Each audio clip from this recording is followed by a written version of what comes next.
Muito bem, muito bem. Mais uma vez, mais um episódio dessa sétima temporada de Uma Graça de Podcast. E hoje nós estamos aqui com a ilustríssima e queridíssima amiga Nahid Shams. Nossa, já há muito que a gente vem convidando ela para gravar um dos episódios. É uma mulher muito ocupada, com agenda muito cheia, mas graças a Deus conseguimos hoje fazer essa participação dela. Nahid, muito obrigado pelo seu aceite e vai nos brindar com histórias maravilhosas da sua vida como Bahá'í, que foi muito rica, que eu sei de muitos episódios da sua vida, e agora hoje nós vamos compartilhar, né? Então, muito obrigado. Aqui os nossos amigos, e hoje nós estamos nessa sétima temporada, muito felizes, porque na sexta temporada, a temporada que passou, nós atingimos mais de 500 inscritos no canal Uma Graça de Podcast. Mas a nossa meta são 1.000 inscritos, para que o YouTube reconheça que esse nosso programa Bahá'í de ensino e pioneirismo é um programa importante, porque tem mais de 1.000 pessoas que se inscreveram no canal. E aí começa a divulgar, e com isso a gente leva a mensagem de Bahá'u'lláh para muitos lugares, para aqueles amigos que ainda não ouviram, né? Então, por favor, se inscrevam no canal, compartilhe esses episódios, fale com os amigos, familiares, vizinhos, todo mundo, para se inscrever nesse nosso canal Uma Graça de Podcast. Mas aqui na RID, como todos sabem, e você também sabe, nós não apresentamos os convidados. Por mais ilustres que eles sejam, são os próprios convidados que se apresentam. Então, fique à vontade para se apresentar. Quem é a Nahid? Boa noite. Em primeiro lugar, eu também quero agradecer muito a oportunidade de poder contar um pouco minha história, né, de pioneirismo. E vou começar assim falando um pouco assim das fases, né, do onde meu pai, né, do começo com meu pai, depois um pouco da minha história no Irã, depois vem vindo Você o nasceu no Paquistão. Irã, né? Eu nasci no Irã, sim. Em Teherã Então, mesmo? em Teherã, exatamente. Em primeiro lugar, me apresentando, né? Meu nome, que é Nahid, né? E sempre meu esposo tira sarro do meu nome, porque ele fala precisa de um caminhão para carregar, né? Então, meu nome é Nahid Nejai Nasrobot e Shams. Tem uma história, né? Quando cheguei no Brasil e quando nós fomos para cartório e fazer, né, casamento civil, né? E quando perguntaram para mim como você quer que, né, os documentos, né, como que você quer seu nome, falei, Nahid Nejai Nasrobot Shams. Mas claro que eu, para mim, só queria Shams, né? Então ficou assim, né? E para falar a verdade, confesso que estou arrependida, porque todo lugar que perguntam o meu nome, fala, você tem certeza que quer saber meu nome? Enfim, né? Tem pessoas que me chamam de Dona Noí, chamam de Nair, chamam de... que mais? O Naí é melhor de tudo foi Dona Narrede. Então, de um ano para cá, decidi, quando as pessoas perguntam meu nome, falo que é Nahi, né? Aí fala, nossa, Nahi, que nome bonito, é francês. Fala, mais ou menos francês. Enfim, São então, nomes que para nós na RID não são comuns, então é difícil. Eu lembro, eu esqueci o nome real do pai da Ginus Bartat, da Ginus Vardat. O nome uhum, dele era meio confuso, e aí alguém começou a chamar ele de Afonso. Aí, quando ele perguntava como é que é o nome do senhor, ele falava Afonso. Pronto, ficou seu Afonso. Então, sim, sim. nós temos aqui o nosso querido peças que colocam o nome de João, de Pedro, de... Então fica mais fácil. Nair seria um bom nome, hein, Nair? Ah, é. Tô feliz com Nahi, né? É Eu lógico, é coloquei lógico. D do final e pronto, resolveu. O pessoal tá assim, gostando do nome. Eu Tá também certo, tô tá gostando. certo. Então, eu acho que começando um pouco, né, falando da minha história, né? Eu acredito que a minha história de pioneirismo começa com uma história do meu pai, porque meu pai era muçulmano, minha mãe também, né? Então, se vocês permitirem, eu começo com uma história do meu pai, Por né? favor, por favor. Então, ele nasceu numa aldeia chamada Nasrobot, que é ao redor da cidade Yazd, e numa família muito religiosa e firme. Na verdade, o pessoal dessa região Yazd são muito rígido na religião que tem. Se é Aham. muçulmano, se é Bahá'í, a gente percebe isso. Então, ele nasceu numa família religiosa muçulmana, e na época, ele conta que na escola eles estudavam literatura, poesia e árabe, né, ao Corão. Naquela época não tinha essas coisas de estudos que hoje em dia a gente tem, né? Então, ele era muito bom na literatura persa, farsi, e árabe e poesia. E eu estou contando isso porque mais para frente vou falar, né, o que isso, como ajudou ele, né, essa questão de árabe e tal. E aí ele cresce nessa aldeia, né, e com mais ou menos 15, 16 anos, ele decide ir para Teherã e começar a trabalhar lá. E ele vai para Teherã, começa a trabalhar, né, na construção, porque o pai dele trabalhava com ele e era o que ele sabia fazer, né? Sim. E ele começa a trabalhar. Quando ele teve 18 anos, ele decide ir para o exército e escolhe exército como profissão.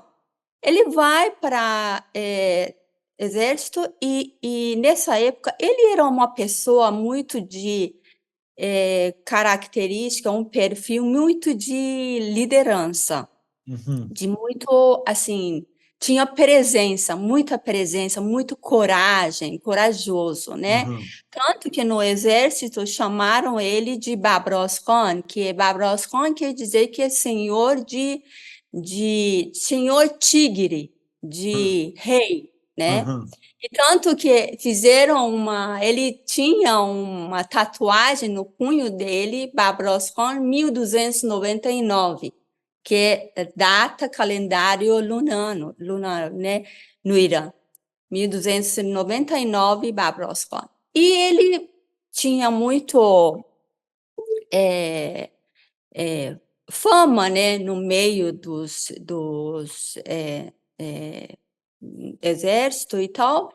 E ele fica, acho que durante 4, 5 anos, segue com essa profissão, mas aí depois decide que não era isso e é melhor ir e continuar com construção. E como ele tinha esse jeito empreendedor, então ele junta vários pedreiros e ela era tipo empreiteiro, né? Começa a trabalhar e ele decide casar com prima dele. Uhum. Eles casam e tal. E nessa época ele chama o irmão também para trabalhar com ele. E aí ele casa, meus pais casam e tinham mais ou menos três, deixa eu ver, passa um período e eles já estavam com 3 filhos, meus irmãos mais velhos.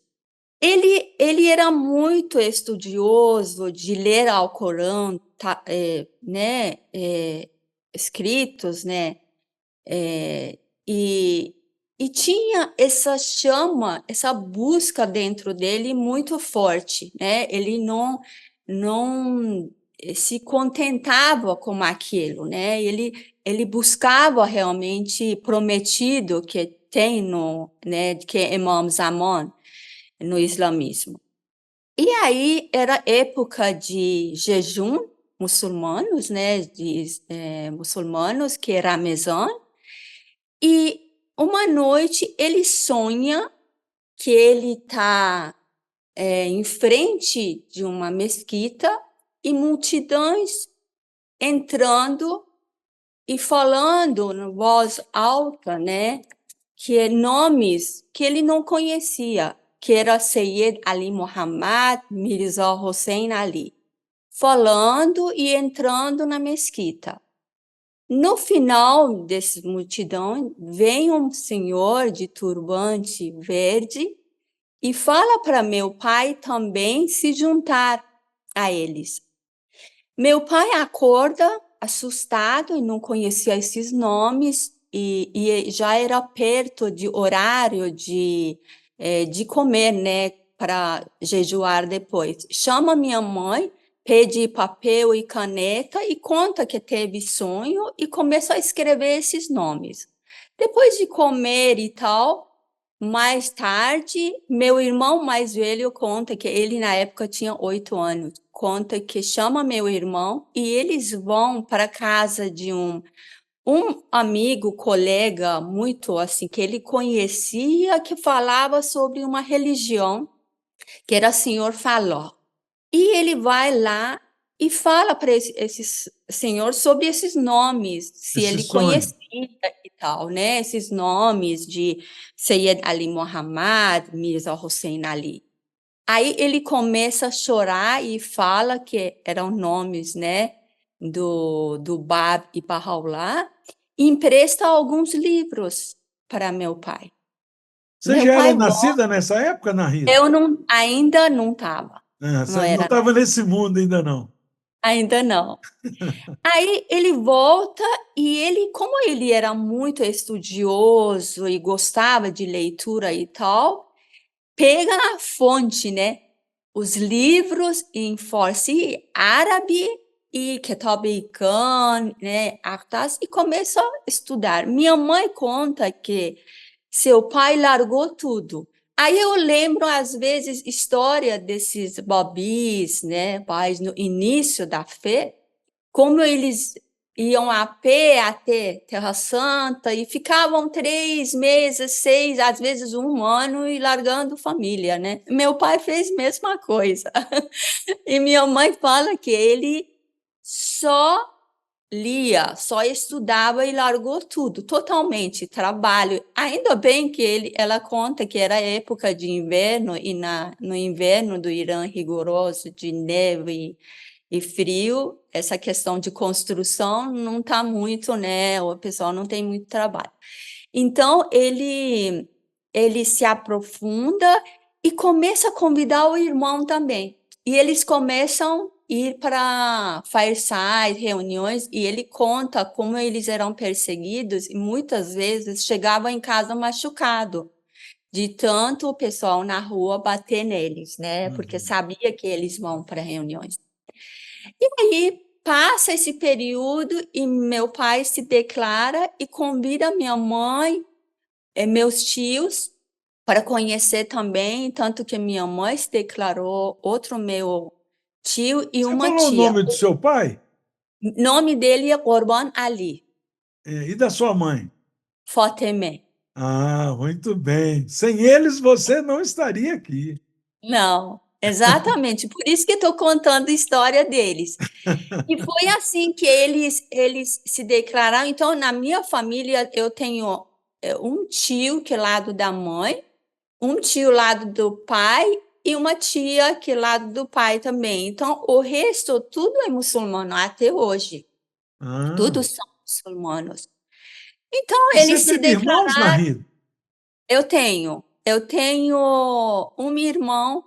Eu considero duas irmãs, porque o mais velha já faleceu, mas Claro, mas continua eu sua tenho irmã. uma irmã. E eu continuo falando, nós estamos em quatro, É, tá certo. né? Eu falo sempre isso. Quando a gente, por exemplo, um casal perde um filho, quer dizer, vai para outro mundo, eu sempre digo que deveria, se tem 3 filhos e um foi por outro mundo, deveria dizer que continuar dizendo que são 3 filhos, 2 aqui e um lá no outro mundo. Exato, exato. É isso que sempre eu falo também. Eu tenho 2 irmãs e um irmão, né. Tá certo, muito bem. Então, minha irmã conta que quando eles se declararam, na época eu nasci, minha irmã e meu irmão, outro, todos eram grandes, iam para aula Bahá'í para criança, todo era criançada e eles eram grandes. Até temos fotos, né? Parece que ela é professora. Então, dessa forma, nossa família, né, se torna Bahá'í e graças a isso, meus pais, que hoje eu estou aqui no Brasil, né, como Muito bem, mas pioneira. a influência de você começou a falar que a influência do seu pai, de uma forma tão linda realmente, como ele conheceu, como ele encontrou a fé, ou como a fé encontrou ele, né? Porque ele teve esse sonho maravilhoso, muito significativo, né? E depois acabou levando essa mensagem para o restante da família, e aqueles que gostaram aceitaram, aqueles que continuam se sentindo bem, continuando sendo muçulmanos, né, que continuem sem problema, Deus é um só, né? Mas aí Sim, como é que foi a influência dele na sua vida como pioneira? Porque tem uma ligação aí, né? sim, exatamente. Então, e eu lembro que nessa falando um pouco que essa época que a gente foi crescendo, eu quero falar um pouco da infância, como a gente era perseguida, né, Ah, sim, interessante. quando ia para aulas Bahá'ís de sexta-feira, todo mundo sabia que é nossa aula Bahá'í, então, quando eles, vinham a gente na rua, tudo arrumado, limpinha, né, na rua andando, indo para algum lugar, sabiam que a gente está indo para a aula Bahá'í. E sempre xingavam menosprezavam bastante. E até na escola também, eu lembro o primeiro dia de escola, quando a professora perguntava: "Tem alguém que não é muçulmano?" Aí eu sabia que levantando a mão, todo mundo vai começar a olhar torto para mim, né. Então, de uma forma tão assim, sabe, era criança, né, a gente sabia que vai ser, apedrejada e Ser começando assim, discriminado. discriminada, né. Então a gente levantava a mão, para o resto do ano a gente era aquela criança sempre discriminada mesmo. Então essa história nossa veio até, época que, mais ou menos eu tinha 14 anos que aconteceu a Revolução Islâmica, né, e o período muito difícil para os Bahá'ís, né, no Irã.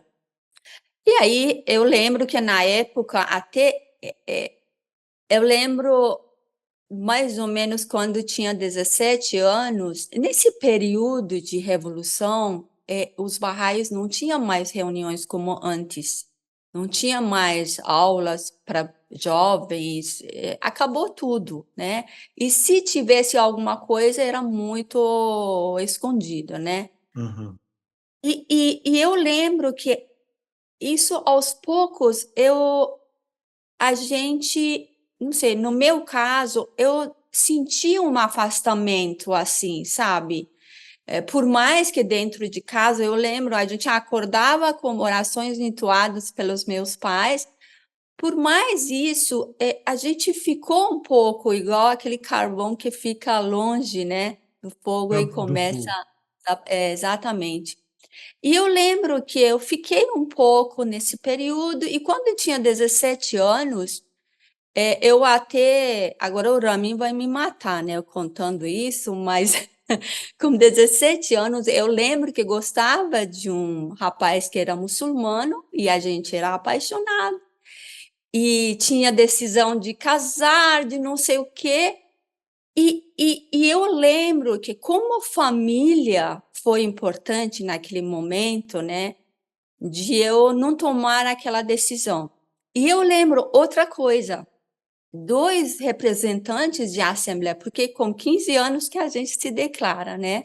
Se declara por vontade É bom explicar um pouquinho essa questão, que a criança nasce numa família Bahá'í, ela Sim, recebe uma educação Bahá'í, que é uma educação onde se respeita todas as religiões, porque nós consideramos que todas as religiões é uma só, né?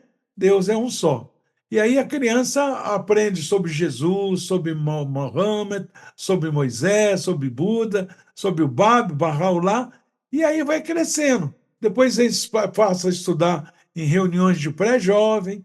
Quando faz 15 anos, aquela criança que já é considerada um jovem adulto, um jovem criança ainda, né, pré-jovem, ele decide se ele gostaria de ser Bahá'í ou não.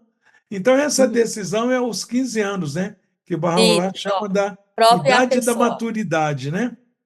Mas, exatamente. Ana Rinde, eu queria te interromper esse pedacinho aí, mas fazer você voltar lá na sua infância, quando você contou esse episódio de que está na sala de aula, a professora pergunta quem não é muçulmano, porque a maioria era muçulmano, né? E aí quem levanta a mão lá, um judeu, um Bahá'í, um zoroastriano, né? Era a minoria, né? Porque Sim, para nós aqui no Brasil, para as crianças, para os jovens que estão te ouvindo, não vivemos isso, então a gente acha uma coisa do outro mundo, né? Como é que pode na escola alguém discriminar o outro por causa de religião? A gente conhece discriminação por causa de cor da pele, por causa da questão socioeconômica. Tem um que tem mais abastado, tem mais dinheiro, outro é mais pobrezinho. Isso há uma discriminação. Mas de religião a gente não tem ideia. Conta algum sim. episódio que você passou nessa sua fase de criança, porque aí ilustra um pouco essa perseguição, esse um sofrimento que você passou, né? Você Sim. lembra de algum? Sim, esse episódio de ir para a aula Bahá'í e sempre ser discriminada e xingada, eu acho que para uma criança, né? E jogavam pedra, jogavam água, molhavam toda a nossa roupa, a gente chegava lá tudo molhada. Então, ou, por exemplo, eu lembro muito bem de um episódio onde uma, uma amiga minha, muito, a gente brincava, né? Falou para mim eh, que era suja por ser Bahá'í, né? Que era impuro, né? Que era, eles tratavam a gente como o cachorro, né? Falaram como cachorro sujo, né?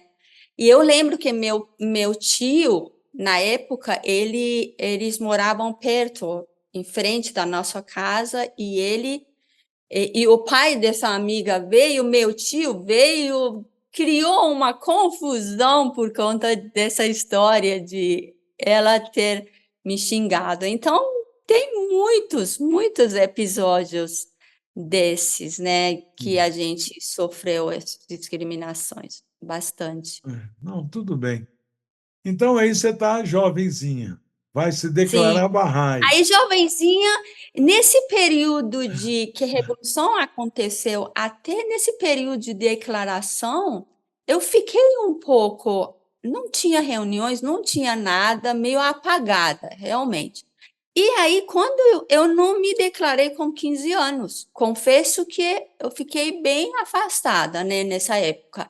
E aí aconteceu, né, outros assuntos. Quando eu tinha 17 anos, dois representantes de assembleia local vieram para nossa casa com muito carinho e perguntando, né, como que eu estava, se eu já tinha decidido, se eu já tinha essa questão de querer declarar e tal. Aí eu falei que sim, que podia podia me declarar e tal. E eu lembro que depois de alguns meses, eu me declarei e a partir disso a partir do momento que meus pais, né, minha família, na verdade, não concordou, né, de eu casar com uma pessoa que não era Porque na você estava verdade, eu naquela queria fase, casar. você estava na fase do namoro, né? Então, exatamente. E, É, na verdade, para nós barrais, nós podemos casar com todas as religiões, sim, não é. temos esse problema. Mas para os muçulmanos, isso já era, né? Problema. E, e esse ato de eu me declarar e minha família também não concordar, enfim, acabou essa história. E eu lembro que nessa época eu me declarei, passou, e mais ou menos com 19 anos, minha irmã era doente, estava com câncer, minha irmã mais velha, Hum. e eu fui cuidar dela. É um câncer já terminal, que ela estava muito bem, muito mal. E eu lembro quando eu dava banho nela, escovava dentes dela, ela falava para mim assim: Nahid, quando você for casar, eu vou ajudar em tudo no seu Tadinho. casamento, né? Enfim, acabou aquela fase, ela cada dia piorou, aí ela faleceu. Teve a questão de velório, enterro, que foi para mim muito difícil, porque eu que tive que, novamente, por conta de perseguições no Irã, que a gente não tinha uma estrutura para lavar nossos né, entes queridos que faleciam, então eu que tive que lavar a minha irmã. Isso para mim foi muito difícil, Imagino. muito, assim, forte, né. Eu Sim. com minha tia me ajudou, e passando essa fase, foi mais ou menos em 85, eu lembro que muitos amigos meus, amigas Lembrando que a Revolução foi em 1979. Então já tinha se 79, passado uns 6 anos, né? 6 anos já, exatamente. E foi no 85 um ano tão obscuro, Pádua, tão para mim foi tão eu tinha perdido minha irmã, a quem eu estava cuidando com essa esperança, né, e foi tão forte para mim. Minhas amigas tinham muitos fugido, né, porque na época a gente não podia ter passaporte e tal, tinha que o único jeito de sair era fugir do Irã. E aí, a gente, eu nem consegui despedir delas, porque a gente, como fugiam, não podiam falar. Ninguém podia saber que eles estão Sim. indo. E eu É. recebia cartas. Ah, eu já estou no Paquistão e tal. Aí eu queria muito também fugir e sair do Irã, porque não tinha mais perspectiva de vida, não tinha nada para me fazer, como não podia estudar, não tinha nada assim. E eu queria muito sair, conhecer. Não podia estudar porque os estudantes barrais também eram, Exatamente. eram proibidos de estudar. Sim. Quando terminei ensino médio, eu não podia ingressar para uma faculdade por ser Bahá'í. Exato. Então, para Esses mim, detalhes, Nahida, esses detalhes é importante você relembrar para nós, sim, porque tem muitos amigos que estão nos vendo, nos ouvindo, e não sabem dessa parte tão sofrida, tão difícil, porque você está contando a sua história, a história de uma pioneira, de uma Bahá'í que nasceu numa família. Seus pais já eram Bahá'ís quando você nasceu, né? sim. Então você Tinham nasceu. acabado fazia pouco tempo. Isso, mas de qualquer maneira você teve o privilégio de nascer numa família Ah, Bahá'í, né? E cresceu no Irã com todas essas dificuldades de perseguição. Então, esses detalhes são importantes, porque vê como é que é o caminhar de alguém que sai de um país para o outro para servir a fé, né? Para servir a humanidade. É uma história muito linda, estou adorando ouvir. Então, conta detalhe, porque detalhes pode é que enriquecem. para mim já é tão, assim, Isso é uma coisa que. talvez exatamente, é isso que você falou, para vocês é novidade, realmente, um jovem terminar ensino médio e não poder ingressar para a faculdade, Pois um é. jovem não poder sair fora do país. e começar uma vida nova. Então, foi um período muito difícil e meus amigos já tinham ido. E eu decidi, falei para meus pais deram maior apoio, meu irmão e minha família toda. E mais ou menos foi em setembro de 85 que eu saí do Irã como um grupo de jovens de família, todos éramos família, parentes. Saímos do Irã e levou uma semana essa travessia para Paquistão, né, no deserto, muitas dificuldades do caminho. Se eu for contar tudo aqui, Conta só vai. um pedacinho, conta só um pedacinho. Então, muita fome, sede. Primeira noite que fomos atravessar a fronteira, né? Teve tiroteios, então nós tivemos que voltar para meio de deserto e ficamos um dia inteiro abandonados no meio de deserto. E a gente nem sabia se eles vão voltar, porque os carros, né, por conta dessa questão de tiros e tal, precisava de conserto, eles largaram a gente, foram, falaram que vão consertar. É só uma lembrança, Carros. Nahi, é só uma lembrança que, como a gente sabe um pouquinho sobre esses refúgios, essas fugidas, né, do Irã nesse período, de amigos barrais como você e outros, isso custava dinheiro, não era um piquenique. Vamos fazer um piquenique. Não era fácil e barato, não. Isso, então, era caro, que hoje a gente chama esses, que tem essas travessias do México para os Estados Unidos, aquelas pessoas responsáveis de atravessar os refugiados chamam de coiotes. Então, lá também tinha os coiotes, né? E que Tinha, cobrava caro. Então, você falou esse de cobrava. carro, teve tiroteio, os carros ficaram danificados, eram os carros dos coiotes, das pessoas que estavam sendo Sim, pagas para levar vocês para o Paquistão, né? sim, sim. Eu lembro na época, eu vendi minha máquina de costura, algumas joias que eu tinha, meu irmão ajudou, meus pais, enfim. Pagamos um absurdo para eu poder sair do Fugir. Irã. E nesse dia eles largaram a gente e foram para consertar os carros e praticamente 24 horas nós ficamos no meio de deserto, sem água, sem comida e uma época do ano bem quente, bem quente. Enfim, graças a Deus que eles voltaram, porque teve casos que eles largavam mesmo. E eles voltaram e nós conseguimos atravessar na segunda noite. Conseguimos atravessar e passar, né, por vários lugares dentro do Paquistão também, até chegar num lugar mais seguro e tal. E fomos para uma cidade maior, que era Lahore, onde a comunidade Bahá'í, a partir disso, que começou apoio, né, da comunidade Bahá'í para com a gente. Então, eu lembro que fui para uma cidade, pior cidade que vocês imaginar no Paquistão, é uma cidade fronteira com o Afeganistão. Em termos de segurança para uma mulher, lá era muito, muito difícil.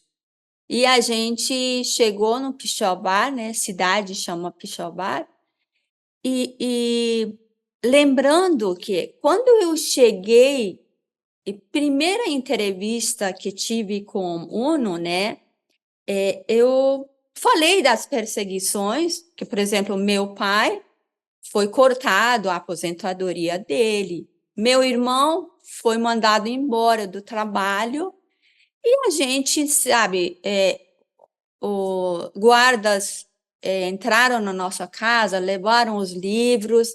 Então, sempre tinha essas perseguições e a gente não podia estudar e tal. E eu vim aqui, eu fugi, eu quero estudar.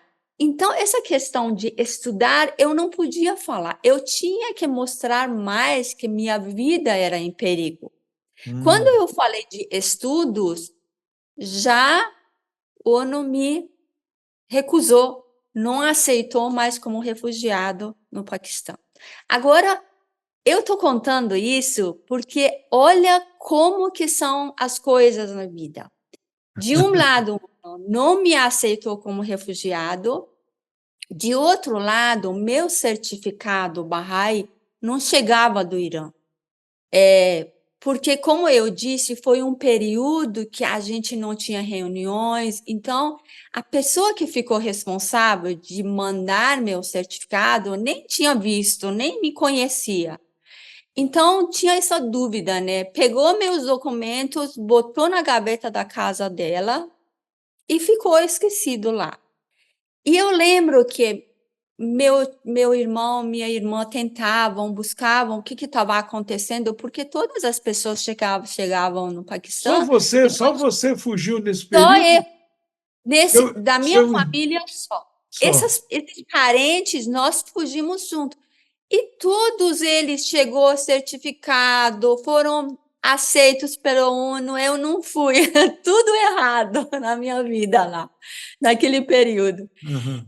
Então, foi um período tão difícil. Minha família tentando lá para chegar meu certificado Bahá'í e eu tentando no Paquistão, convencendo o ONU que E você estava para correndo eles me risco de vida. aceitar como refugiado. Exatamente. Então, por conta disso, quando eu cheguei, no momento que eu cheguei e estava toda essa bagunça, também outra coisa que aconteceu, eu vim para Paquistão para ir para Canadá e Austrália. E nessa época, Canadá, bem no período que eu cheguei, fecharam as portas para as pessoas que não tinham parentes de primeiro grau, tipo irmã, irmão, pai, mãe. Então, como eu não tinha como ir para Estados Unidos, Austrália e Canadá. E aí eu tenho, né, um primo que mora na Europa e ele falou: então vem para cá, eu vou fazer toda a papelada que você. Só que eu não consegui dar entrada em nada porque não tinha nada certo, nem eu não tinha me aceitado, nem tinha certificado. Eu fiquei enrolado 7 meses. Aí, quando passou 7 meses, abriu as portas de onde? Dos Estados Unidos, né? Assembleia Paraíso. Nacional dos Estados Unidos. Imagina, sonho americano nos anos 80. Quando abriu as portas, falei: é isso, eu vou para os Estados Unidos. E já falei para meu primo que não ia, e comecei esse processo dos Estados Unidos. Só que eu esqueci de uma coisa muito importante, eu preciso falar isso, Pado, Por antes. favor, por favor. Quando eu cheguei, esse eu preciso, não pode passar. Quando eu cheguei no Peshawar, essa cidade fim do mundo, Sim. uma noite nós fomos para a sede Bahá'í. Tinha um rapaz lá que fez uma oração tão bonita, assim, entoada. E um rapaz, assim, semelhante, muito, sabe, bonita e tão Bonito. bonito mesmo. Aí as meninas falavam, sabe a história desse menino? Eu falei, não. Então, ele estava indo para Estados Unidos, aí se apaixonou por uma menina que estava indo para a Noruega. Aí ele, o que que fez? Ele desistiu dos Estados Unidos e foi para tá aqui, porque tá esperando todo esse processo papelado para ir para a Noruega e, né, se juntar com noiva e casar. Aí aquela noite eu falei, era uma reunião Bahá'í, assim, algum dia sagrado, eu acho. Aí eu falei, meu Deus do céu, como que uma pessoa desiste dos Estados Unidos Por e causa vai de para uma a outra. Noruega? Agora espera. Isso eu falei nos primeiros dias que estava no Peshawar, numa reunião. Eu falei, como que uma pessoa faz uma escolha dessa? Tá Sabe, maluco? tá maluco, deixando os Estados Unidos ir para a Noruega, meu Deus, e tal. Aí eu estava falando essa história que passaram 7 meses, fiquei tudo enrolada, aí abriu as portas, eu me inscrevi para Estados Unidos, né, começar todo esse processo que era 2 entrevistas, um medical, que é um exame, um check-up, né, de tudo, A parte saúde física. saúde, e tive que fazer tudo isso. Aí, nessa época que eu comecei o processo, meu querido futuro esposa chega no Paquistão. Então eu tive que ficar todo esse tempo para Esperando conhecer ele. mesmo, esperando ele, porque se eu Só que você não tivesse sabia, né? eu não sabia, se eu tivesse meu certificado Bahá'í, se Você eu já tinha. tivesse fosse aceito pelo ONU, eu já tinha ido para a Europa, já tinha Exatamente. ido. Isso. E aí eu me inscrevi para Estados Unidos, tudo, aí ele, né, chega e tal. Aí quando estava tudo pronto, até passagem já estava emitido, ele vem e sendo que, tem outra coisa que eu queria falar, que a gente recebia muito mensagem da Casa de Justiça, que é órgão supremo da fé, sobre essa questão de a gente ir para países, de terceiro mundo como pioneiro e não ir para países de primeiro mundo. E eu já estava, né, na linha dos Estados Unidos, já feito todo esse processo. Eu lembro com mais 2 amigas minhas, nós fomos para o comitê que cuidava dos assuntos dos Bahá'ís para tentar não ir para Estados Unidos.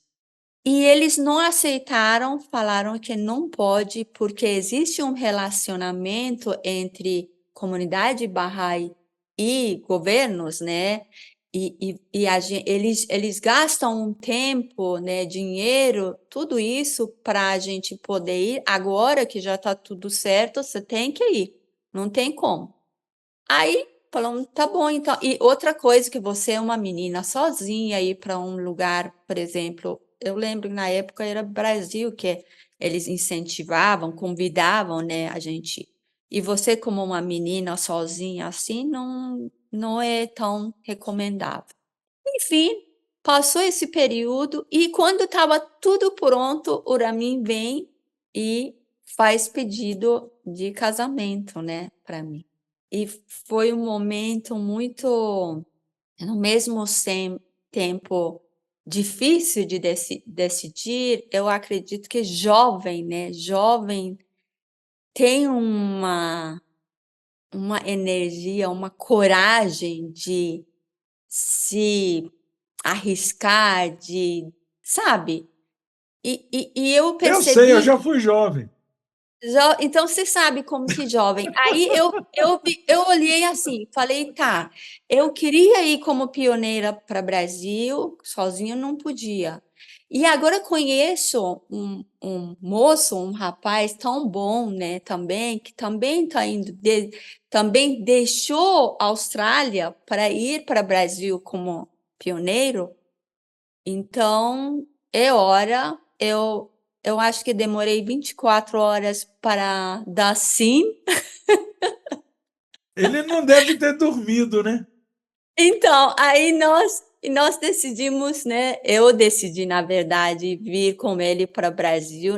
Porém, tive que esperar 5 meses. Então, ele veio em frente. Depois de 5 meses, eu vim para o Brasil.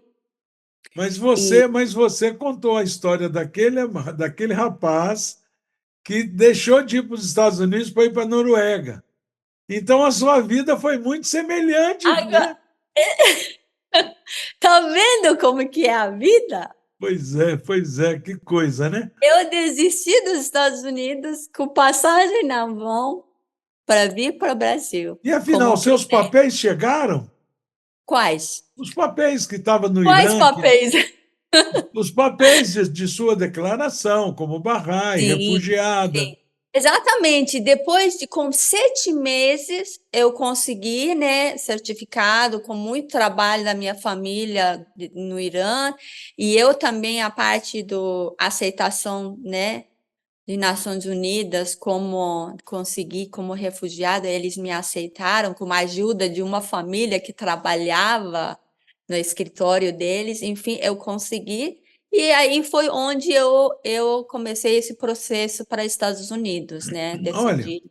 Nahid, são tantas histórias, por isso que eu estimulo muito esses amigos que nos assistem, que se inscreveram no canal, e aqueles que se inscreverão, que assistam esses programas, esses podcasts, porque realmente são relatos que vocês, não só pioneiros iranianos, mas pioneiros brasileiros que estão fora do Brasil, que estão em muitos países do mundo, barrais que viveram no Brasil, que são brasileiros, que estão em Portugal, na Espanha, na Noruega, na Hungria, olha, em tantos lugares, no Vietnã, tem barrais pioneiros no Vietnã. Então, são tantas histórias que vocês experimentaram e que relatam, e a gente não precisa de viver todo esse sofrimento, todo esse sufoco, porque a gente experimenta a experiência de vocês. E aí a gente realmente cresce e vê que a vida, se não for para ser. Eu tinha um amigo português em Manaus que ele falava: se nós não vivemos para servir, nós não servimos para viver.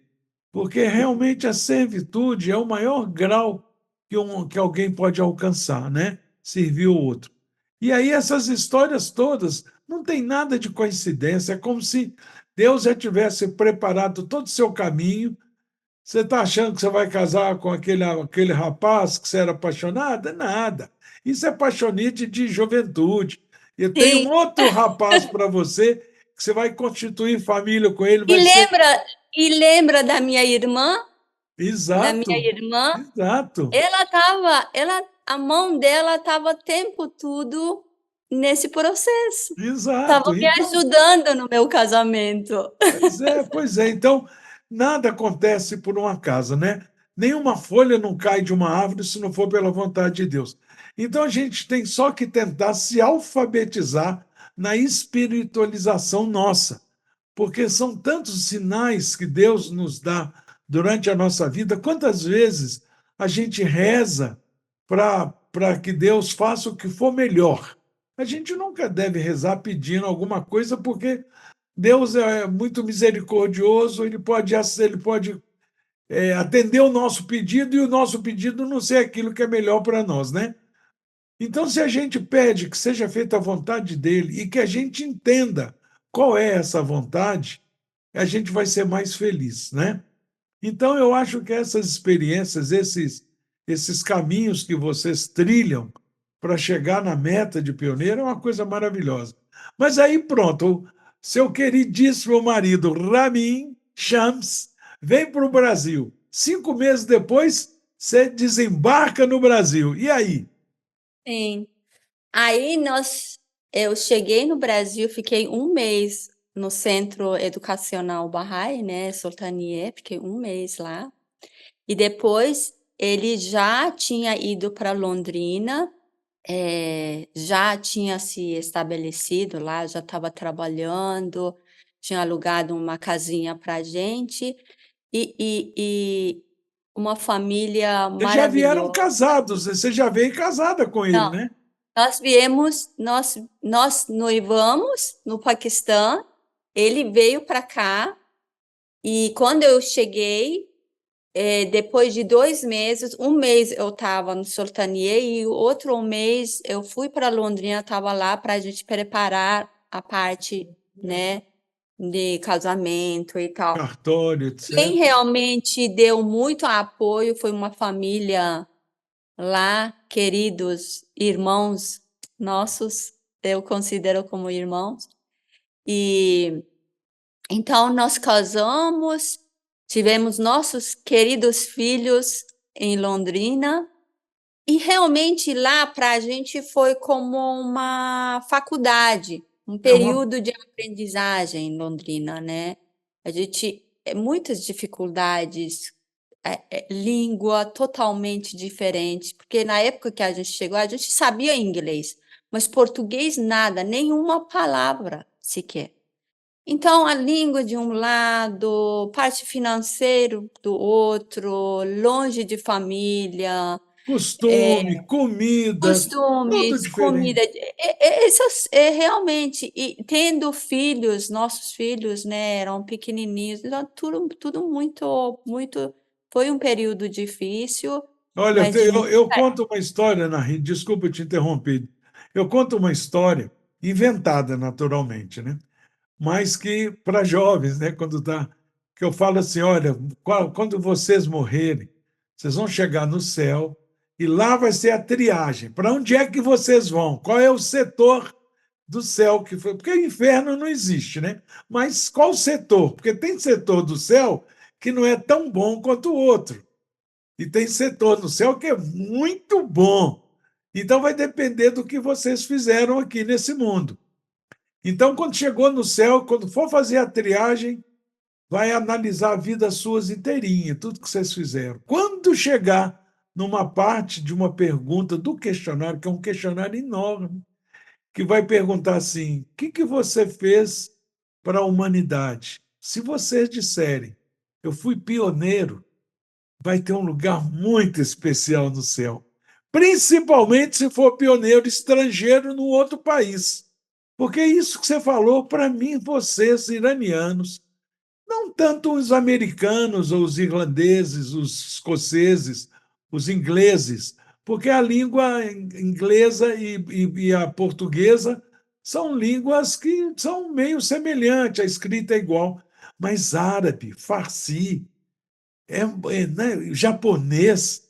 Então, é uma coisa completamente diferente. Então, para mim, vocês são verdadeiros heróis de ter vencido a barreira da língua, a barreira dos costumes, a barreira dessas barreiras culturais, de uma maneira geral.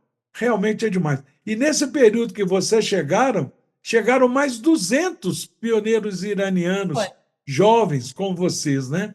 Foi uma foi. fase muito especial. Mas aí vocês estão em Londrina, casaram. Aí, exatamente, nós casamos, tivemos os filhos, muitos desafios, né, para, para ultrapassar e tal. E em Londrina, na época, o Ramin estava trabalhando nessa região que nós estamos, né? Qual E região que então, vocês estão? viajar, essa região que nós estamos é interior de São Paulo, né? Como é que chama a cidade? Americana. Americana. Americana, hoje, pioneiro aqui. Mas Ramin começou a trabalhar nessa região e a gente percebeu que em Londrina já tem uma família, né, muito ativa, a comunidade já Quem eram os grande. pioneiros lá que ajudou tanto vocês? Família Berruzzi, Gente finíssima. muito, né? É, Tá vendo que sorte que nós tivemos? queridíssimas pessoas. Não, não, é, diminuindo, né, ninguém, mas realmente eles são muito queridos. É. Então nós decidimos que a Londrina já tinha uma comunidade já formada, pessoas ativas, então vamos para alguma região, alguma cidade, para poder, como pioneiro. E como o Ramin já estava trabalhando nessa parte, nessa região de interior de São Paulo, ele veio em frente, procurou, decidimos vir para a Americana. Agora, Pádua, vou te falar um episódio que realmente toda vez que eu lembro, assim, eu me Emociona. emociono muito. A gente era muito jovens, com 2 filhos de 2 anos, outro de 5 meses, viemos para a Americana e eu lembro a Bom, gente fala o até nome deles. meus filhos, a Claro. Jenna, A Gena, Gina, minha querida, linda, e meu querido Amir, a né? Vi. Sim. Gina está morando onde hoje? A Gena está morando na África do Sul. Pioneira!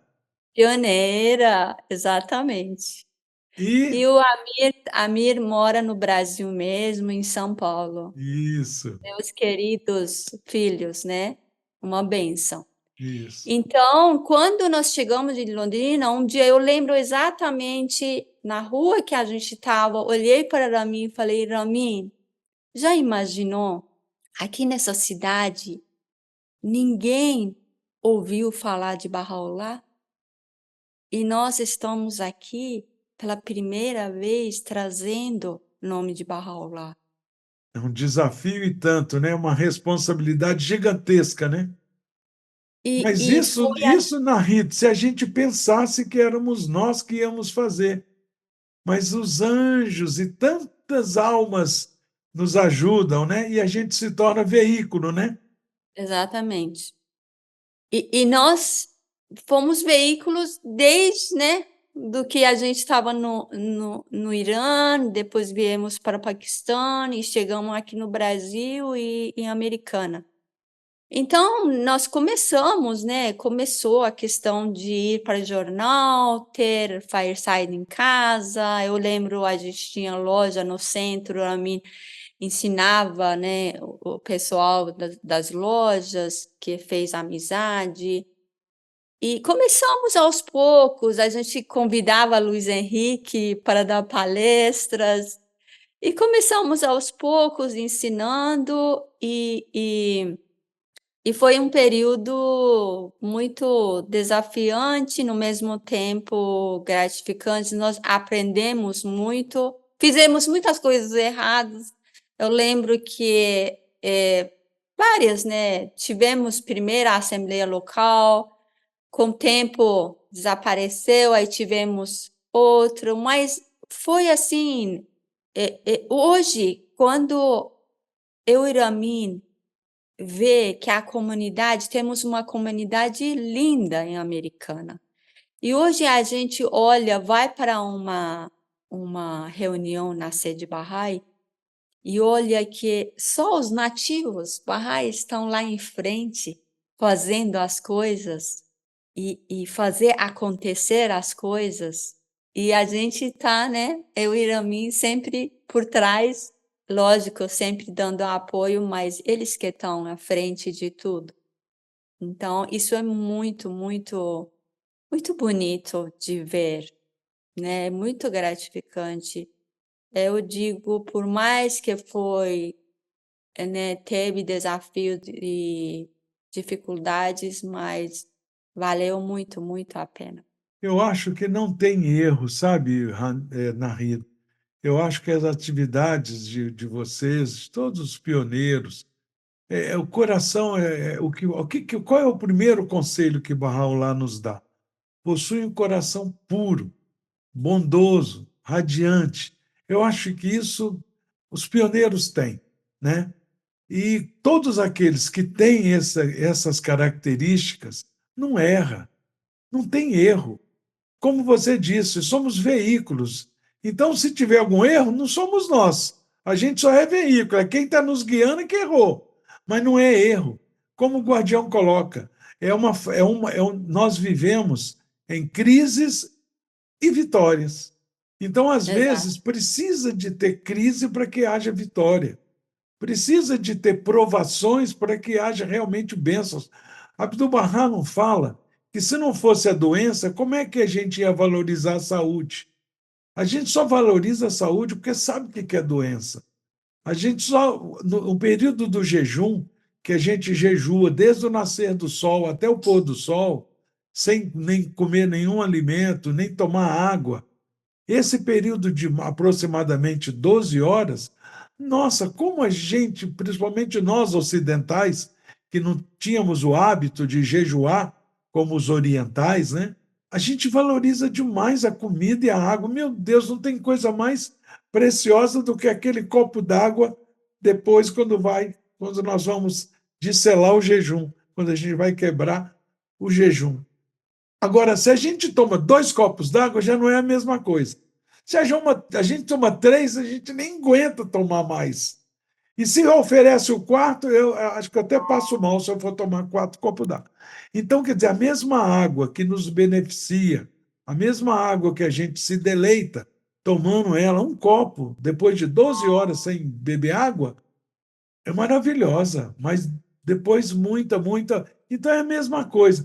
Quantas vezes a gente ensina a fé para alguém e a gente acha que foi uma semente que caiu na pedra? Falei, isso não vai dar em nada.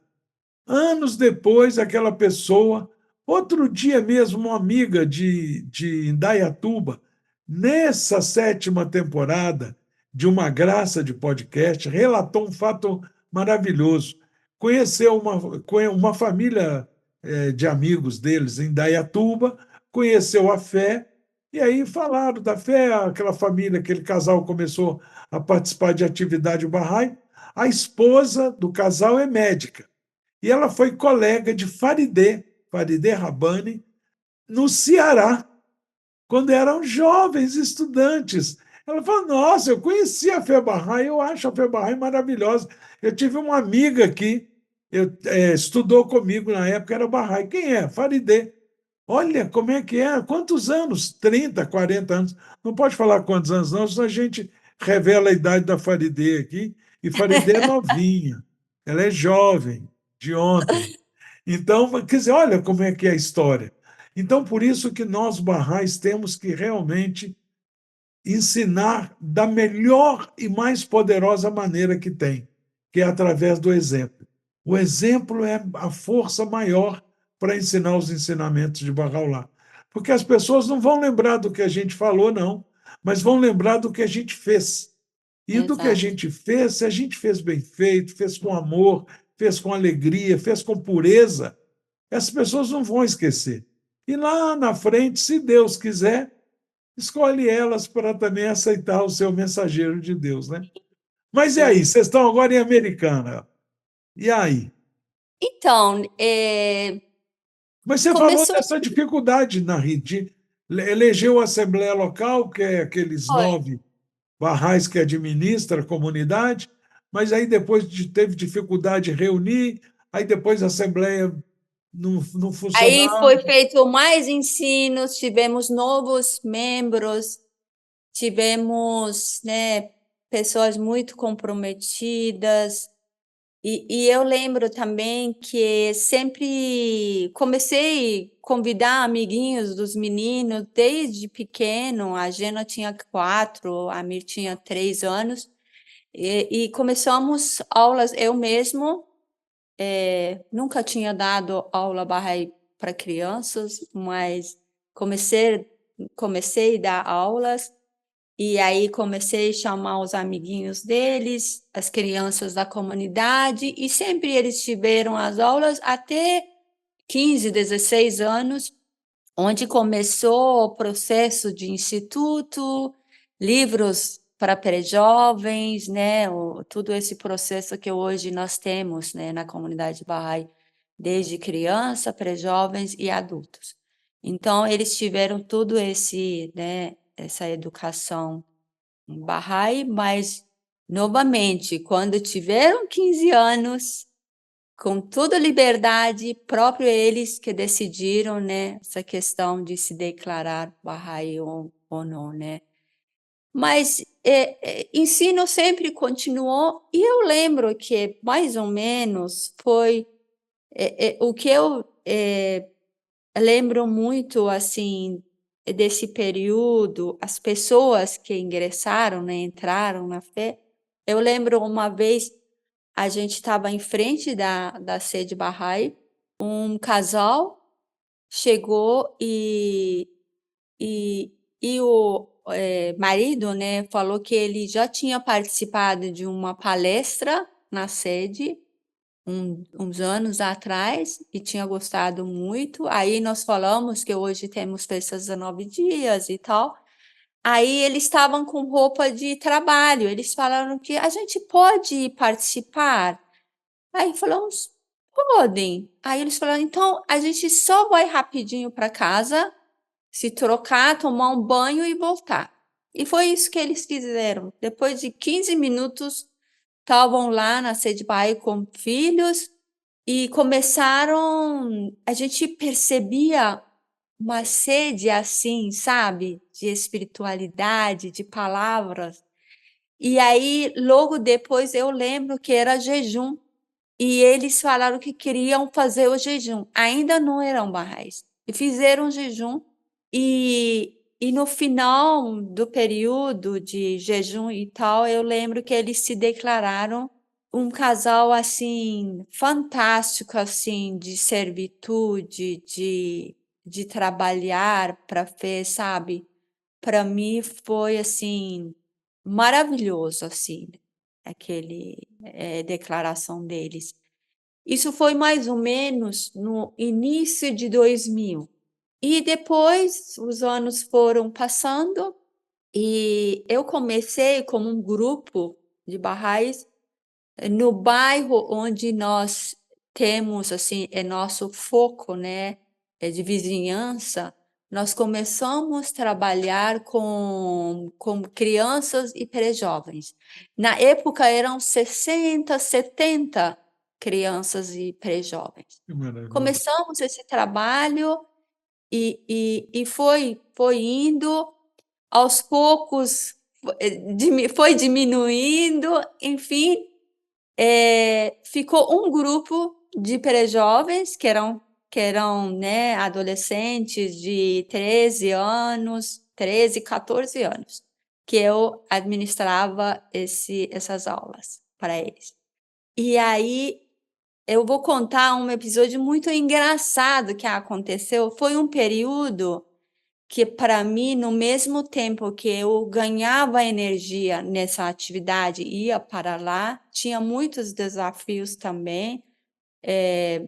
Eu lembro que os pais, uma vez, uma mãe falou para mim assim: toda semana você pega seu carro, vem do outro lado da cidade para cá, bota gasolina no seu carro, vem para cá e para estar com esses, né, adolescentes. E o que você está ganhando com isso?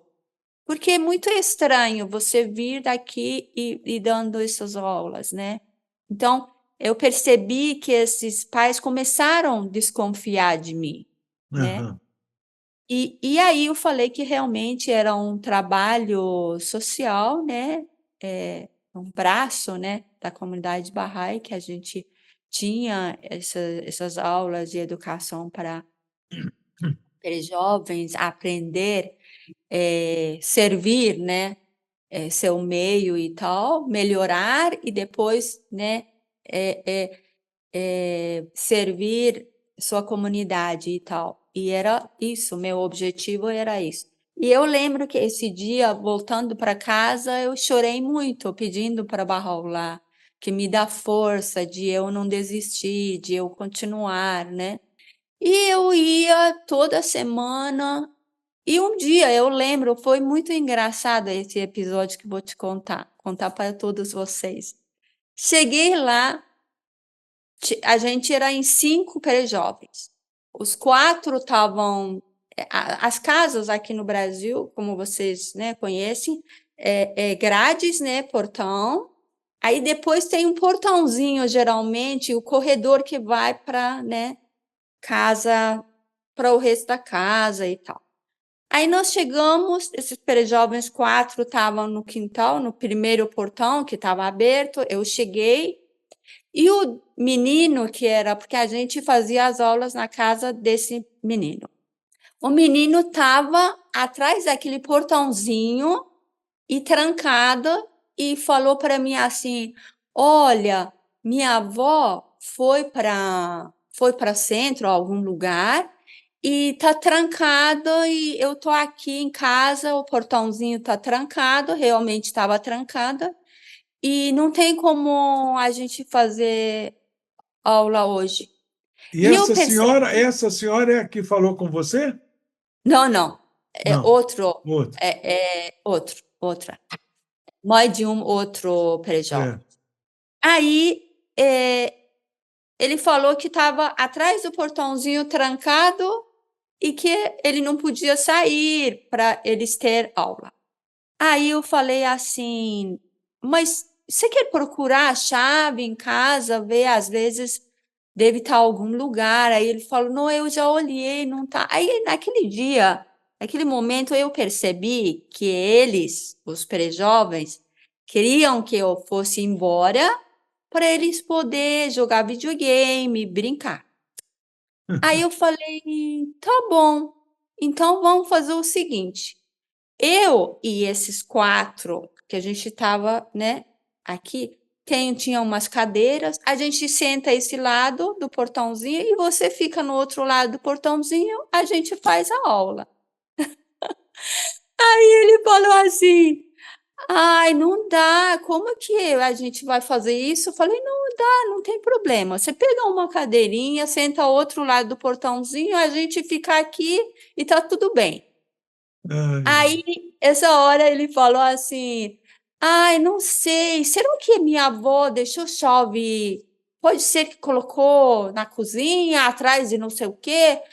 Falei: "Você quer procurar?". Ele falou: "Ah, eu vou lá então ver se ela não colocou lá". E foi lá, veio com chave, abriu o portãozinho, e aí a gente sem sentou todo vergonha. mundo junto, junto e tivemos aula. Então eu tive tantos desafios de desistir, de deixar, sabe, Pois é.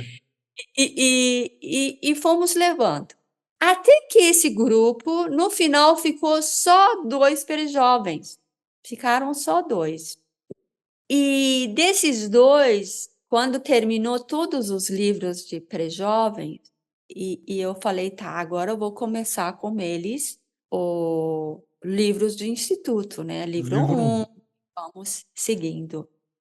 E foi nessa época que eu tive um problema de saúde, e eu estava com, assim, coração apertado, falei: "Eu não posso perder esses 2 jovens", já eram com 16, 17, porque, não podia. Aí tinha no bairro, nossa vizinhança mesmo, um Bahá'í nosso muito querido, senhor Valdir, né, ele pedi para ele continuar com eles. Continuou com eles os estudos e tal, e desses 2, um deles se declarou uns anos atrás, acho que já fazem uns anos, não vou falar exatamente, mas ele se declarou e depois casou, a esposa se declarou também e eles têm uma menininha. Que Bahá'u'lláh abençoe, que estejam na sombra da fé, né. É. Então, para mim, essa declaração desse jovem foi muito, muito gratificante, porque de um grupo de 70 crianças e pré-jovem, nós tivemos uma pessoa que está É. servindo. Na verdade, hoje, sendo Bahá'í e não sendo, não importa, o que importa é que todos vêm junto e tá servindo, e ele realmente tá, né, foi fruto dessa campanha nossa de Às vezes, esses 60 tem aparecendo uma mãozinha aí, um joinha, às vezes aparece um joinha assim. Você está reparando no seu vídeo? não, Às vezes aparece uma mãozinha assim, às vezes aparece uma mãozinha assim. Estranho. eu não É, tá, mas então, às vezes, sabe, Nahid, esses 60 jovens que você trabalhou com eles desde a da infância, foi por causa desse jovem que se tornou Bahá'í no futuro, constituiu família e hoje é uma família Bahá'í. Às vezes é para isso. E aquela senhora, isso é muito comum de acontecer, aquela senhora que colocou dúvida sobre as suas intenções, que você fazia tanto esforço, tempo, dinheiro para poder sair de um lado da cidade e a outro para trabalhar com crianças, o que você ia ganhar com isso? O mundo que nós vivemos está tão doente exato, que as exato, pessoas desconfiam de tudo e não acreditam que, às vezes, tem pessoas como você que realmente têm um coração puro, que a intenção é só ajudar. Nessas circunstâncias, a gente pode simplesmente dizer porque a gente quer a melhora do mundo. E a melhora do mundo só pode ser realizada através de ações puras e boas, como diz o texto de Bahá'u'lláh no livro 1, né? Então, se a gente responde com essas palavras, às vezes toca um pouco o coração dessas pessoas. E tem muitas outras que ficam, às vezes, enciumadas, né? Porque gostariam de fazer, mas não tem força para fazer, às vezes não tem nem conhecimento para fazer. Muitas vezes a gente pode convidar essas pessoas para nos ajudar, falar, vem Sim. experimentar um pouquinho dessa, levar a educação espiritual, que as crianças possam respeitar umas às outras, que possam respeitar a crença de cada uma e viver felizes, né? Mas aí essas experiências que fazem com que a gente cresça, né, Narri? E aí hoje, Então, eu acho que assim, por exemplo, as aulas barrais que nós tivemos durante muitos anos aqui na comunidade, hoje são, jovens adultos, né. Nós temos várias pessoas, assim, tem um jovem que foi para outro país, foi para Canadá como pioneiro, tá lá. Tem outros jovens aqui no Brasil que eu vejo como são ativos, então essa educação para crianças e adolescentes, pré-jovens, como é importante, né. muitíssimo, Eles saíram também como pioneiro para outros lugares. É, exatamente. Então são trabalhos assim que por mais que a gente ache que não vai às vezes dar nenhum resultado, porque a situação está tão difícil. Quando a gente faz aquela oração de Abdu'l-Bahá, pedindo para preparar o caminho, que traga aquelas almas que estão prontas para que a gente possa levar a fé aos ensinamentos de Bahá'u'lláh para eles, a gente tem que ficar atento, porque o que a gente pede, muitas vezes Deus atende de maneira muito rápida, né?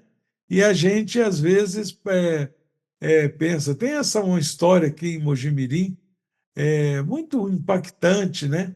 Da nossa querida Valquíria, que também ela e o Hugo gravaram um episódio nesse nosso Uma Graça de podcast, muito interessante. Ela saía pelo bairro, ela morou num bairro aqui em Mojimirim, hoje ela é pioneira em Mogi Guaçu. Ela como pioneira aqui em Mojimirim, que ela é do Espírito Santo, né? Ela saía fazendo orações na rua, em silêncio, né? Dando volta na rua e fazendo oração e falando barral lá. Cadê essa gente que o senhor preparou? Cadê que não aparece? Eu abro minha casa para reuniões e não aparece ninguém. Eu estou parafraseando a história, né? Assim, essencialmente é isso que aconteceu. Então ela pedia barral lá para cadê essas pessoas, né? Que ele prometeu que viria e tal, e ela fazia oração. Aí aconteceu um fato interessante. Tinha um menino no bairro, ela tinha dois filhos, um casal. Ela tem dois filhos, uma menina e um menino. E o menino era pequenininho, não sei, 7, 8 anos na época.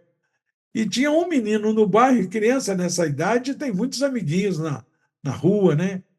E tinha um desses meninos da vizinhança que era danadinho, era tido como perigoso do bairro. E esse menino teve uma briga lá e tal, e jogou uma pedra e acertou a cabeça do filho da Valquíria. Deu uma pedrada na cabeça dele. Aí ela falou: não, não pode ficar assim. Esse menino é muito danado, mas eu vou lá na casa dele conversar com os pais dele. E foi lá conversar com a mãe. E você sabe, mãe conversando com mãe sobre briga de filho não é uma conversa muito fácil, né? Aí ela foi lá e explicou o que aconteceu, aquela coisa toda.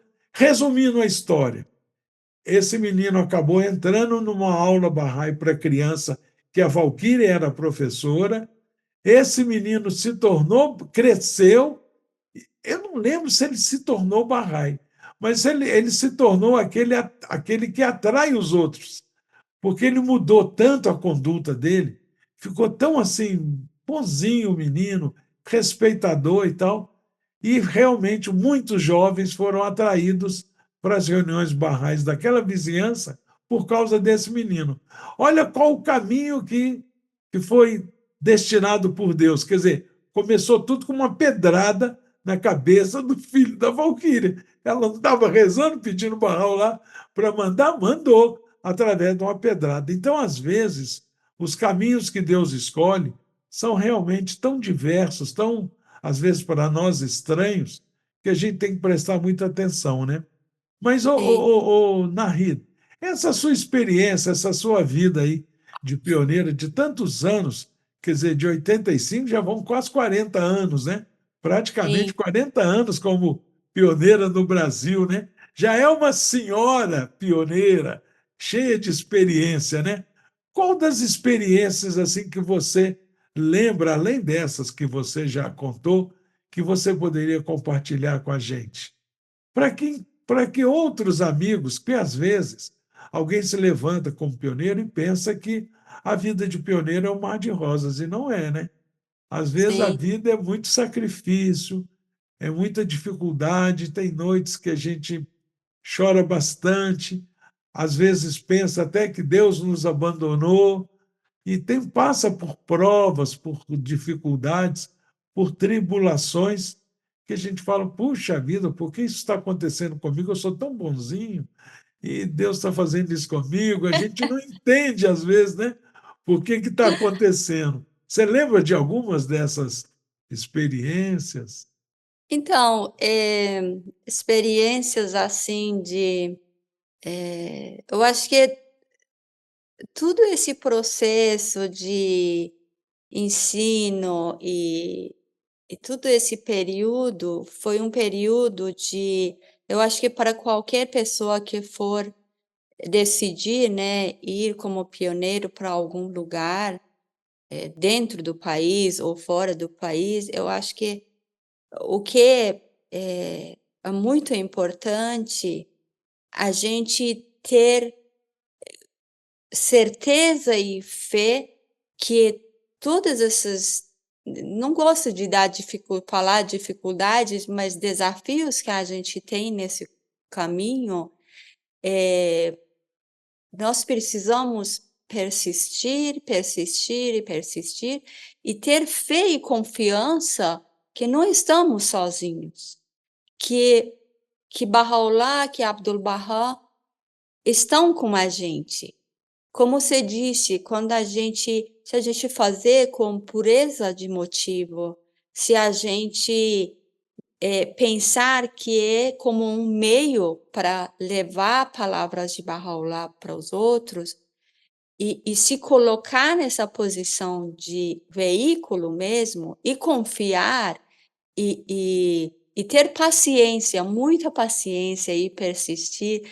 Quantas vezes, nós fomos para festas de 9 dias, para uma reunião de oração, e só nós 4. E não apareceu ninguém. Exatamente. Mas mesmo assim, a gente fazia tudo, né, tudo estudo, oração, tudo, e voltava para casa confiante que um dia vai chegar que nós vamos ter uma comunidade linda. E o que realmente hoje a gente é testemunho disso. Quando nós vamos para reuniões, eu e Ramin, a gente fica assim, é muito gostoso ver isso.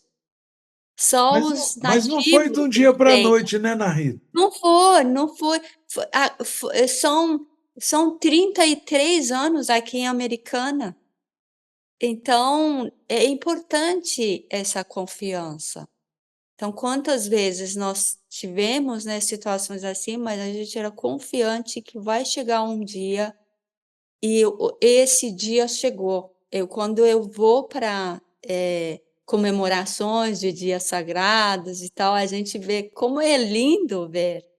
Como é lindo. Exato. Então, isso eu acho fantástico, por mais difícil, desafiante que é, ter essa confiança, essa fé. Tem um amigo querido que está no céu já há alguns anos, que é Sérgio Couto. Ele falava uma coisa com a gente que é muito interessante. Ele falava que Deus criou a natureza para que a gente pudesse ler nela aquilo que é bom para nosso crescimento espiritual. E realmente, se a gente observar a natureza, tem tantos, mas tantos exemplos disso que Verdade. você acabou de falar, que olha, 33 anos, quantas vezes só ia a família, como você relatou agora, fazer oração. Tem que ter perseverança, tem que ter realmente esperança, tem que ter fé que a coisa vai mudar. Quando a gente planta qualquer coisa na terra, não é no dia seguinte que aquilo brota, não. Algumas vezes nem brota, outras vezes brota de forma abundante. Eu nunca vou esquecer, nós temos aqui no. Eu tenho uma casa, eu moro numa casa muito simples, mas quando nós compramos ela, né, era toda cimentada, né, toda cheia de piso, não tinha um pedacinho de terra.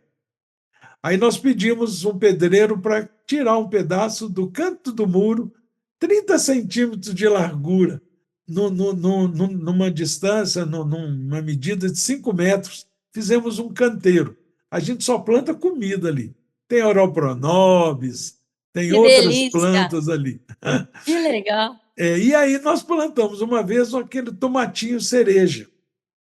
Meu Uhum. Deus, duas coisas que deu assim em abundância. Esse tomatinho cereja, todo dia Rafael era criança, ele que era o responsável colher os tomatinhos. Mas era tanto, todo dia a gente comia na salada tomatinho cereja do quintal. Até que um dia eu falei, Rafael, conta, meu filho, quanto você está tirando hoje? Ah, pai, eu já tirei 35. Falei, anota, vamos ver quanto dá no final do mês. Mais de 700 Meu no Deus, que final do delícia! mês. Porque era Adoro muito. esse tomatinho. Então, já não existe esse pezinho de tomate mais. Depois chegou uma época que ele começou a dava a florzinha e depois apodrecia quando começava a dar o fruto. Chegou a vez dele morrer, né? Porque tudo é assim, né? Nasce, cresce, desenvolve e morre. Morre por uma outra coisa. E berinjela. Plantamos um pezinho de berinjela, mas, meu Deus, deu tanta berinjela que os vizinhos não gostavam nem de me ver na rua, porque eu dava berinjela para eles, né? Aí falou, nossa, e vem o professor Pado com a berinjela. Deu muita berinjela. Mas, para mim, o exemplo maior de plantar alguma coisa e esperar que dê fruto é o bambu. O bambu, para mim, é um exemplo maravilhoso. O bambu, quando ele é plantado, ele demora de 4 a 5 anos para brotar. Então, imagina quem planta bambu, deve falar, ixi, não deu certo, não pegou, porque já passou só um mês, depois já passou um ano, depois já passou 2 anos. Depois do quarto ou quinto ano é que ele brota. Mas depois que ele cresce, não tem nenhum vento que derruba ele. Só se arrancar ele pela raiz. Só que a raiz foi crescida para baixo durante 4 ou 5 anos. Imagina a profundidade dessa raiz. Então, tem Sim, muitas comunidades barrais que são como o bambu. Planta e demora muito a brotar. Mas quando sim. brota, fica tão forte. E também passa por períodos. Tem período que a comunidade floresce. Outro dia nós estávamos vendo aqui, teve um período aqui em Mojimirim que nós temos uma sede, o Bahá'í, que de fato são 2 casas e que foram doadas para a comunidade e transformadas em sede. Então, elas têm comunicação entre elas. Então, 2 sedes. Teve período aqui em Mojimirim que as festas de 19 dias, as grandes reuniões barrais, eram realizadas nas 2 sedes. Tinha, às Uhum. vezes, 70 pessoas numa, 50 em outra, porque a capacidade pelo corpo de bombeiro é no máximo 100 pessoas, por questão de segurança, né? Então, não pode ter mais de 100. E tem período agora em Mojimirim que a média de participantes é 30. Então, Uhum. tem momentos que a comunidade cresce muito aí depois sai muita gente, morre muita gente aqui saiu muita gente, morreu muita gente. Então é isso, tem esse fluxo, né? E tem sim. aquela marcazinha da saúde, né? Quando está medindo o nosso batimento cardíaco, como é que é? Sobe e desce, sobe e desce, sobe e desce. Porque o dia que for em linha reta, o sujeito Aí morreu, não há vida, né? não há vida, né? Então é isso mesmo que você falou. Esse período tem momentos de crescimento, tem momentos, mas que a gente não pode desistir, porque essas quatro almas, que era você, seu marido e seus filhos, floresceu. Hoje tem um monte de pessoas e a gente fica muito feliz de ver que são realmente os nativos, aqueles que nunca tinham ouvido falar de Bahá'u'lláh, como eu, e que hoje a gente está ajudando também no crescimento, né? Sim, Mas com muitas certeza. pessoas, viu, Narri, perguntam para a gente o que eles têm que fazer para que possa sair como pioneiro. Que coragem tem que ter, porque você teve coragem. Você não só saiu de pioneiro, mas como você saiu de uma vida que corria até risco de vida, né? Uhum, sim. Qual o conselho que Sim, você daria? na verdade, a gente está aprendendo até hoje, né, mas o que eu posso falar, assim, para você, para as pessoas que estão nos assistindo, eu acho importante quando a gente vai para algum lugar como pioneiro, considerar 2 coisas. Eu lembro, nos livros de pré-jovens, tem um dos livros que fala da questão de crescimento material e espiritual. Então nós precisamos considerar as 2 coisas. Por exemplo, se alguém está nessa fase de estudos, procurar saber essa cidade, esse país, o lugar que vai, eh, sobre faculdade, universidade, como que pode estudar, o curso que quer cursar e tal. Ou se é na fase de, procura de precisa de trabalhar, ver essas coisas, a questão de trabalho, a questão de estudos e também, paralelo com isso, vai ter oportunidade de servir e ensinar. Então, aí a gente vai ao encontro desses ensinamentos, crescimento material e espiritual andarem juntos. Então, sugestão, né, que eu poderia ter para quem for, como pioneiro, considerar realmente, porque aquela moderação que próprio Bahá'u'lláh fala, na vida a gente tem que ter, né. Então, né, buscar esses 2 lados, estar em harmonia e equilíbrio. Exato. Isso é muito importante, né? Porque muitas Sim, pessoas, às vezes, quando a gente tem amor por uma coisa, a gente às vezes não raciocina, né? O sim. lado do amor é maluco, né? Como você falou quando era jovem, o jovem tem essa característica, né, de maluquice completa quando se Uhum. trata de amor e Não tal, né? pensar muito, não trazer muita razão, né. Não tem razão nenhuma, razão já queima, é Nada de queimada, razão. nada de razão. Então, muitas vezes, alguém quer se levantar como pioneiro com um amor Sim, tão intenso que não raciocina, não pensa. Mas esses conselhos que você deu são muito importantes, porque às vezes, por exemplo, muitas vezes, uma família sai de pioneiro de um lugar para o outro, mesmo dentro do mesmo país, fala a mesma língua, cultura e tal, mas chega na cidade e já quer logo ensinar a fé, abrir a casa para poder convidar amigos, mas não procurou emprego, se os filhos estão na escola, tem que procurar escola para as crianças, para continuar, porque vai criar raiz, vai passar um tempinho aí, alguns meses, às vezes nem ensinando a fé para ninguém, mas se estabelecendo, procurando trabalho, estabelecer, colocando as crianças na escola, enfim, se é uma pessoa que tem um negócio próprio, estabelecer o sim. seu negócio. Aí, quando as raízes já estão fincadas no chão, aí pronto, parte para o ensino. Porque muitas pessoas vão ver nesse casal de pioneiro, nessa família, ou nesse indivíduo, né? Um exemplo, fala, os barrais são assim, porque vocês não têm padre, não, vocês não têm pastor, vocês não têm um líder que. Porque na fé Bahá'í, como não tem clero, então somos nós que fazemos todo esse trabalho, né? E quando a gente faz esse acontecer, né? trabalho. Oi? É a gente que regaça os mangas e É, faz acontecer, né? isso. E aí, quando começa a comunidade a crescer, quem é que administra ela são as instituições. Então, numa comunidade, numa cidade, quando tem 9 barrais ou mais, se reúnem, elegem uma assembleia espiritual local, que é a instituição local que administra aquela comunidade. E a eleição não tem propaganda, não tem candidato, todos os barrais, homens e mulheres, maior de 21 anos, eles é que são os responsáveis de votar. Podem votar, inclusive, neles mesmos. O voto é secreto, como não tem propaganda, esses votos são recolhidos, contados. E aqueles barrais, aqueles 9 barrais, que tiver recebido o maior número de votos, vão ser os representantes daquela comunidade durante um ano. Isso é uma administração, uma coisa revolucionária, maravilhosa.